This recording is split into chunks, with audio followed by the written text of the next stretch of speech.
your contest, what am I talking about? Well, so I'm talking about your farm in general. Okay. So your field condition, where you are located, what type of soil can also come in. And so, because that will help you to know which of these practices that can be implemented in your field. Thank you. Sure. And yeah, if you have any question, just stop me and you can ask. Let's make it more conversational. That would be very good. Yeah, so we can test your soil and do all these chemical and biological tests to know where your soil, what your soil condition is, to know what more you need to do to bring it to a level that you will begin to benefit from it, right? Because as I mentioned, the biology of your soil is very important.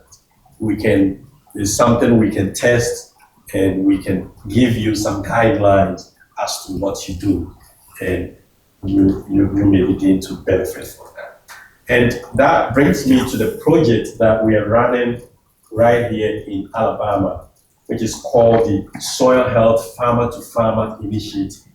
So the project, we are pairing a farmer who is implementing some of the conservation practices against a farmer that is not doing any of the conservation practices, say intensive or conventional farming. So we pair them, we put 2 soil moisture probes in their field, and we also take soil samples annually to test. And the idea of the project is that you, the soil health management field, you will begin to share your data to show to the conventional management field person, and they will learn from what your management is doing to your soil. And with time, we know change is never a rapid way. With time, they may begin to implement one thing, another thing, and they can also benefit from what your management and your soil is providing for the plants that you are putting out. So that is the project we are doing now. We have 11 farmers who are involved in the project in Bullock, Macon, Autauga, and Lee County for the moment. And I will begin to show you some data that we've collected from 2 of these fields that we are doing the project with. And if I will just try to make it simple. I know these lines and other things make things confusing sometimes, but these are the moisture sensors that we install. The sensors you saw here, that is the data it provides. And each of these farmers who are involved in the project, they have the app on their phone. So they pull up the app and they can see all this data that I'm showing you. And we try each time to explain to them how to read this information. So the blue line you see is a sensor that is located at a 4-inch beneath the soil. And the orange line is at the 12-inch, and we have also another sensor that is in the 22-inch depth. And what I want to show you here is what I've talked about before about intensive tillage. So this farmer does intensive tillage, and as you can see the image here, the soil becomes so loose. So when it rains or when there is a recharge of water, what happens is, at a normal sense, you want to see that the first, or the blue, the 4-inch sensor, the top layer will get wet first, and the water will be moving slowly to the next layer and then to the next. But as you can see, this line, everything is together here. It's telling you that when the soil got water, the water moved straight into the 12 inch, into the 22 inches. And that is not a good sign. Yeah, that will increase erosion, that will also leach nutrients that you've applied to the soil. And is something that it has to do with the intensive tillage, because you make the soil so loose in some points. And in another scenario,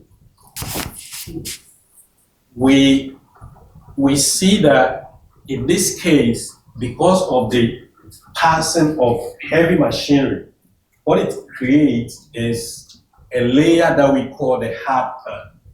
The hard pan, the surface of the soil may be loose, but beneath that, there is this concrete layer that prevents water and root system from penetrating.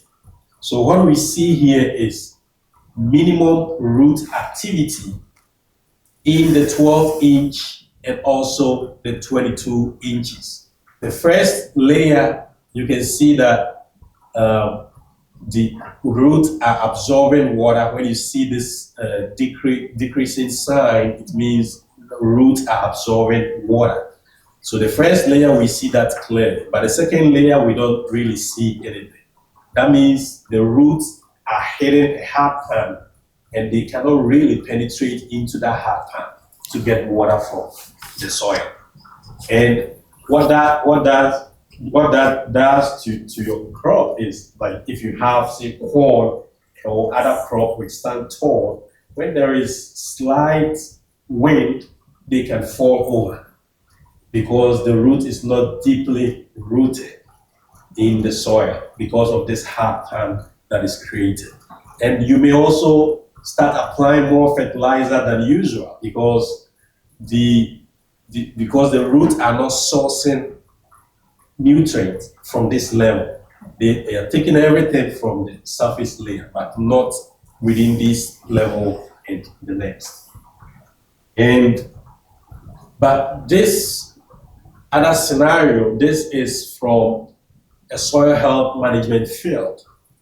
And what we can see here is, I hope the image is clear, but you can see that the blue line and the orange line are not on the same line. So this is telling us that the blue, the surface, got wet and the water slowly, with time, moved to the next layer and then to the next. So, and it's all because of the sponge that it creates the soil structure. It builds the soil structure very well when you have such practices, such management systems. And it helps to absorb and retain moisture in the soil. When the water starts moving slowly into the soil, that is what it does. And the same thing I showed you earlier on, you can now see that there is root activity in the second layer. Now the second layer, you can see the index. That means that the root system is able to penetrate into the second and also the third layer to get the nutrients that is within that level. So you may minimize fertilizer application, you may reduce a lot of other inputs that otherwise you may. Yeah. So I know my time is running out. I will. You're doing okay. I will run through this. And we have done all these things before. We have tested all this in other places. And we've even written some papers about them, which later, if you connect with us, we can send you some of the papers that we published. And what this is showing us, the black box you see is the soil health and the white is the conventional, and here is soil water storage, so amount of water that the soil is able to store. And these are the different counties that we work with. And so as you can see, the soil health system is able to store more water than the conventional tillage system in the soil, right? That is a good thing, because most of this